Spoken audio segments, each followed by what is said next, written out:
We have all heard no sex before marriage, but most people were never taught why. The following is a post from a preacher, William Winfield. He does an excellent job of explaining this topic, and I wanted to share it with you all. But most people were never taught why. They were just threatened, shamed, or pressured. And when you only give rules without revelation, you create either rebellion or religious trauma. God did not say wait to ruin pleasure. He said wait to protect covenant. In Scripture, sex is never treated like recreation. It is treated like a covenant act. In Genesis 2:24, it says a man will cleave, and the two will become one flesh. That phrase, one flesh, in Hebrew is basar echad. It is not only physical, it is the language of bonding and union. God designed intimacy to seal a relationship that is already covered by covenant. That is why the Bible consistently ties intimacy to marriage, not because bodies are dirty, but because union is powerful. In the New Testament, Paul warns in 1 Corinthians 6 verse 16 that sexual union is not casual. He uses the Greek verb meaning to glue, join, bond, to be welded. That is strong language. Scripture is telling you this is not just an act, it is attachment. Then Paul uses the word porneia for sexual immorality. In Greek, porneia is not merely bad behavior. It is any sexual activity outside of God's covenant. It is any sexual activity outside of God's covenant design. The word is broader than adultery. It includes fornication, prostitution, and any union without covenant. Now here's the part many marriages suffer from because nobody explained it. Sex without covenant creates covenant-level consequences. You are giving wife-level access to someone who has not taken husband-level responsibility. You are opening your soul to someone who is not committed to protect it.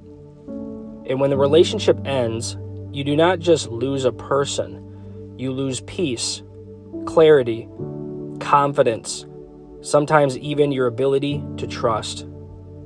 That is why many people say, I cannot leave them, even when it is toxic. The bond is deeper than logic. It becomes emotional, spiritual, and psychological attachment. God's design is not just no sex. It is order.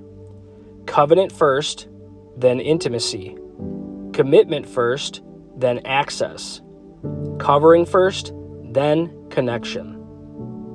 Even the biblical language for marriage highlights this. The Hebrew idea of covenant is berit, a binding agreement, not a vibe, not chemistry, a covering, a responsibility, a whole life decision. That is why Hebrews 13 verse 4 says, the marriage bed is undefiled, but sexual sin is judged. The point is not to shame anyone. The point is to show that intimacy is holy when it is in its rightful place. So why did God say no sex before marriage?